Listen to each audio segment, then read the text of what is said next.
Please remain calm. There is no need for alarm. This space is now being taken over by Hillbilly Broadcast.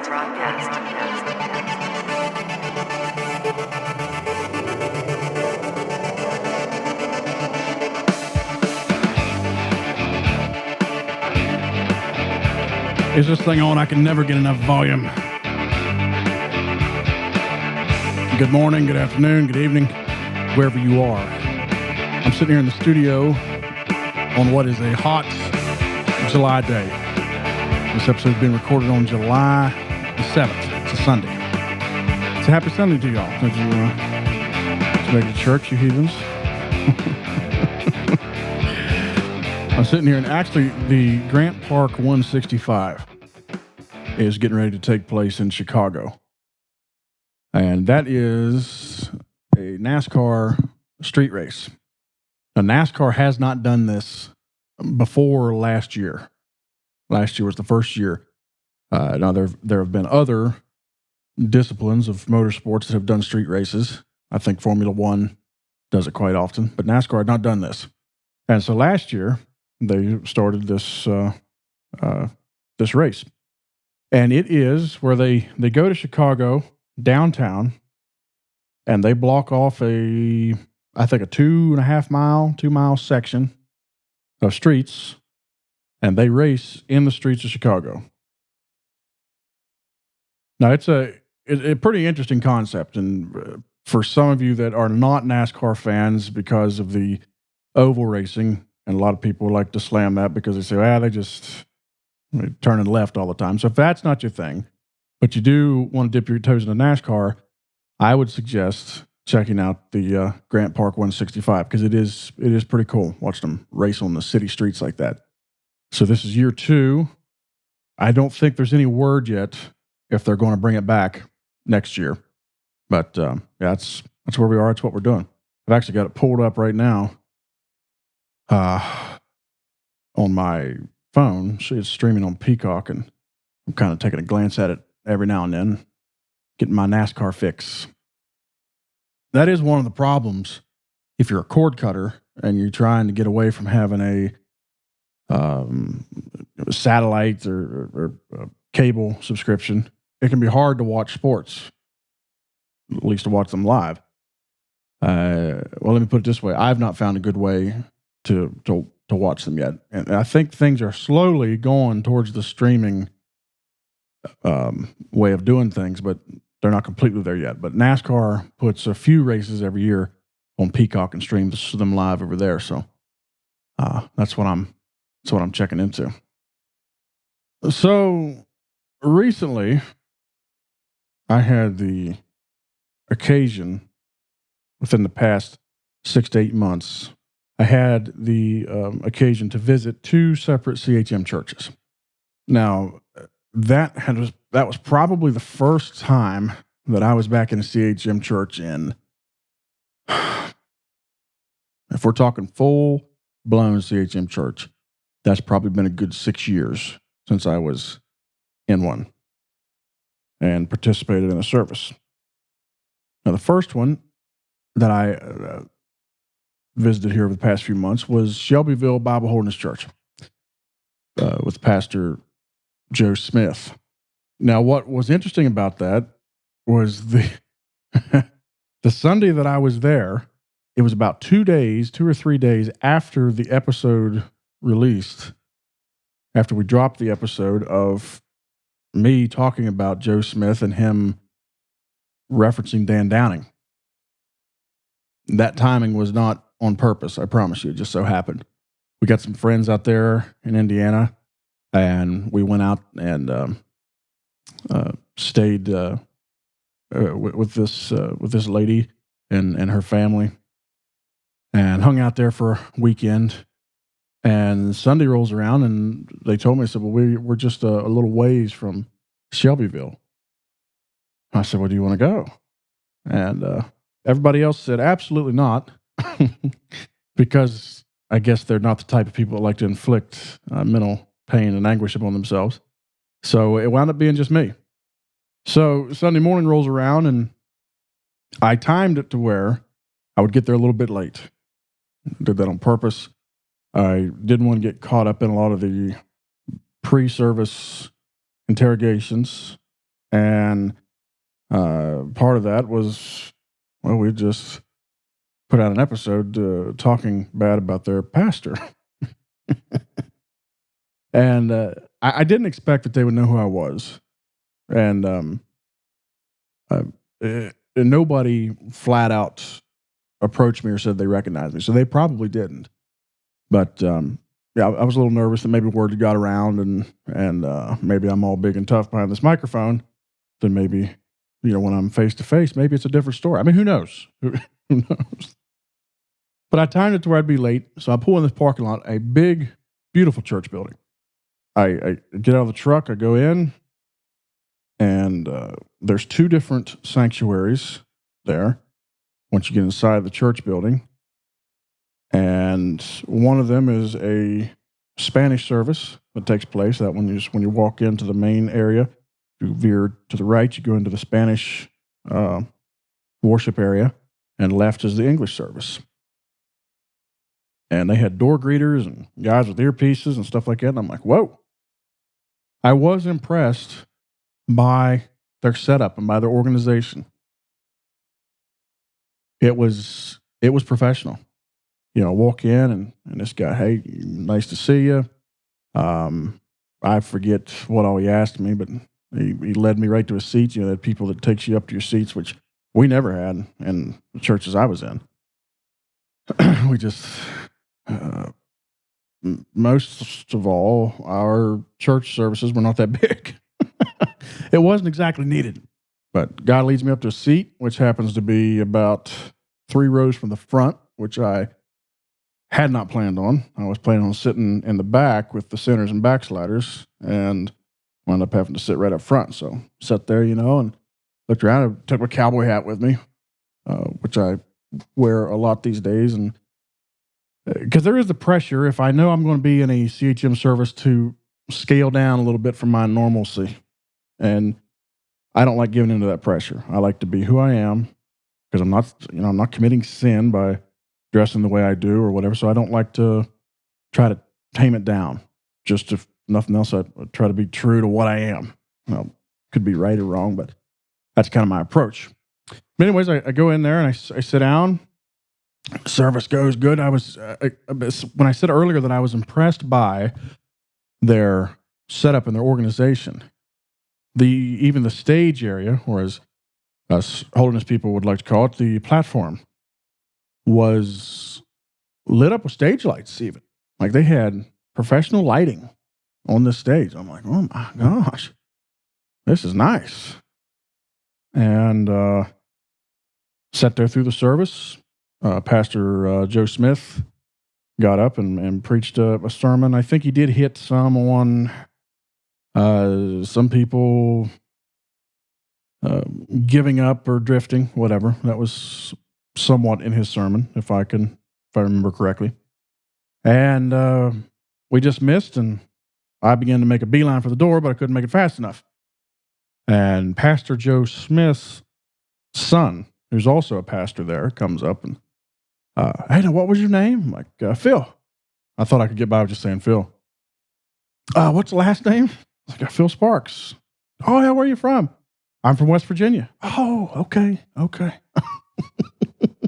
Oh, it's very good. It's very good to have you. And in the meantime, you can imagine the mental games I'm playing with myself. Like, they're going to put me in a van. Am I going to get abducted? And of course, none of that happened. And actually, they were very kind and very nice to me. A lot of things there that I heard in the sermon that I absolutely disagree with and all that. But they were very kind, very accommodating, and I enjoyed the experience.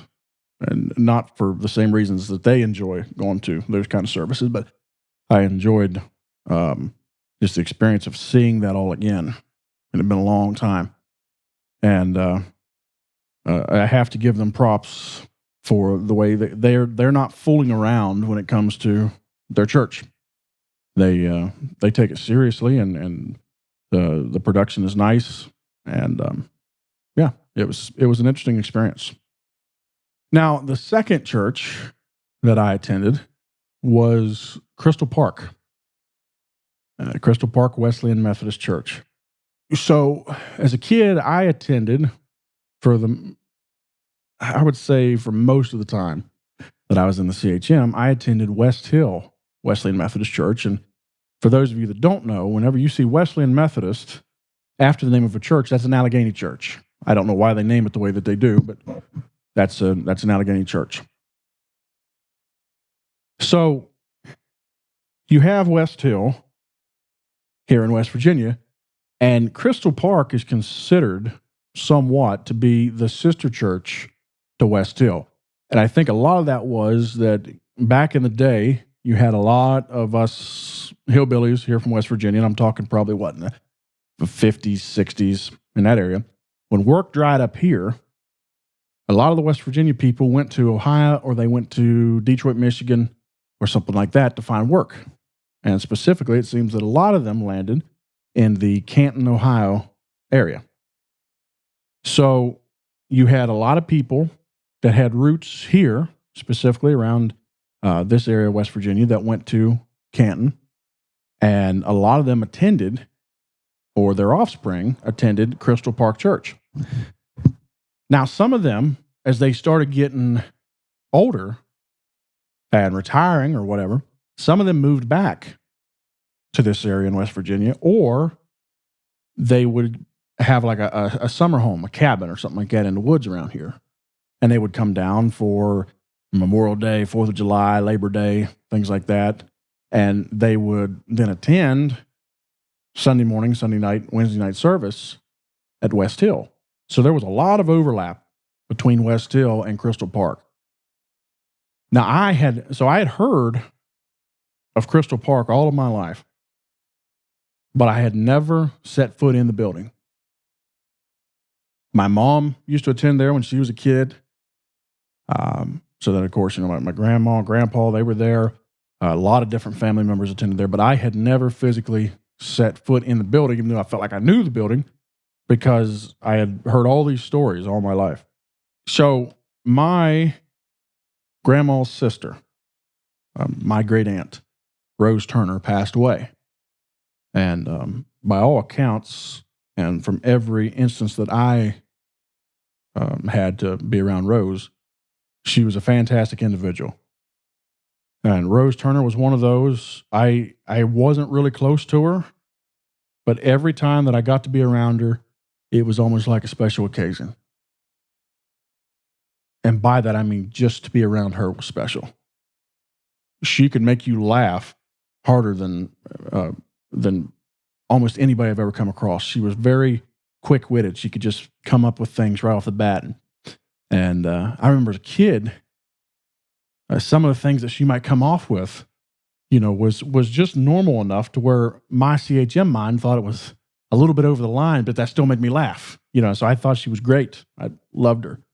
Again, I never spent a whole lot of time around her, and sadly, now that I think about this, I probably never told her this to her face, which is not a good thing. But I thought she was fantastic, and I always enjoyed being able to be around her and hear her tell stories and poke fun at people. My gosh, she had an art of just talking trash and just giving other people flack, and that's the way a lot of my family does things.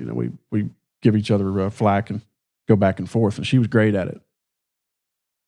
But she passed away here about a month or so ago, and her funeral was going to be at Crystal Park Church. So I said, well, I'm going to go up to the funeral and pay my respects and so on and so forth, and got up there to Crystal Park. Now, this is an old church building. This is a very traditional-looking Holiness church. I don't remember when it was built, but it's an old dog. And I walk in there right about as the service was starting, and looking, that place is packed. I mean, jam-packed. We're talking probably 200 plus people jammed in a normal size Holiness church. So you know what that's like. We're not talking about a Beavertown church or something like that. We're talking about a normal, typical Holiness church that you might normally have maybe 50 people in if it's a healthy, air quotes, a Holiness church. So when you start getting 150, 200, 250 in there, you're packing the place out. I walk in and I see a lot of hair up on top of the head and a lot of dresses and a lot of long sleeve dress shirts and dress shoes. I'm standing there like, oh boy. Because out of Shelbyville, those were not people I knew. Well, some of the people at this service, there was a lot of people that I had known and had not seen for many, many years. And I'm not going to lie, there were some times I started getting a little uptight. I'm like, whew, man, you have to kind of gather yourself together and be like, Phil, stop. You're just fine. Ain't nothing they can do to you. You could, and you have nothing to be ashamed of. That's the thing. That's something that gets to me sometimes when I really think about it. It's like, hey, I'm not the one that's wrong here. I don't have anything to be ashamed of as far as when it comes to my theology or what I believe. I firmly believe that I'm in the right in this thing. But that peer pressure can still be so darn strong. It can be really strong. And it's amazing how that can hit, just kind of out of the blue. But we had, so the funeral took place, and it was a very nice service, preached by Gabe Norris, who seemed to be a very nice guy. I can remember him as a kid. And one thing about Gabe Norris, who's a CHM pastor to this day, Gabe, I can remember, can throw a football. At least when I was a kid, he could. And I remember I talked to him about it at the meal that happened after the funeral. I can remember him taking a football and throwing it behind his back, no kidding, for what looked like had to have been 40 yards. Perfect spiral. I mean, this guy just massive, just a beast. But he did a very good job preaching the funeral, and then there was the kind of the hillbilly tradition of when somebody dies, and this may be in other cultures as well, but specifically in hillbilly culture, when somebody dies, everybody brings food, and we all then going to go to a hall somewhere, and we're going to sit and eat and conversate with one another and tell some stories and catch up a little bit, because some of these people you don't see from one funeral to the next. That's just the way it happens a lot of times. So we go to this the hall and sit there and start eating. That hall is jam packed, and again, I saw some people that I know are not huge fans of Brother Sparks here, but everything went pretty smooth. I made sure I was very friendly and all that. Tried my best to be. Actually saw my childhood CHM pastor and sat and talked with him a little bit. Now there were some, don't get me wrong, there were some quips thrown at specifically my mom, because mom does not look CHM anymore. She's not CHM. So there was some things in passing, passive aggressively, as a lot of CHM people are prone to do, in my opinion. Some comments made about her appearance and things like that. But we just let them go and like, okay, whatever. This is not the place to get into an argument. We went on about our day. But it was overall was treated pretty well by everybody there. I mean, it was great to see, of course, the cousins. I always call them the Turner girls, even though two of them are married. We grew up going to Clinton camp with them, and it's always a blast. We could see them. Of course, Byron, that's been on the show, he's married to Julie Turner, was Turner. Yeah, so it was great to see them. Saw Byron again, and as always, they treat us fantastic. But it was just interesting being around that many Holiness people. Obviously, it was a mix. Obviously not everybody there is Holiness, but just being around that many. A lot of people I remember from Clinton camp, which is getting ready to kick off here in a few weeks, I think, by the way. Still, even though I've been very vocal about how I feel and what I believe and what I think the CHM is doing wrong, when you get around a pack of them like that, you can still feel a little bit of the pressure. Now, that might all be from me. I would say that most of it is self-made pressure, self-hyped up pressure to almost feel uncomfortable or something when you're around them. And I think a lot of that, the reason why I battle that when I'm around a lot of CHM people is because I remember how I used to think about people like me when I was CHM. So I think that's what I'm comparing to. And some of them, maybe none of them, feel that way about me. But it's still an interesting trip to take. And some interesting reflection goes on. But like I said earlier, I wind up having to just remind myself that, hey, I'm not in the wrong here. At least based off of my research, I'm not the one that's wrong. So, until next time, remember Jesus loves you. I do too. We'll do this thing again real soon.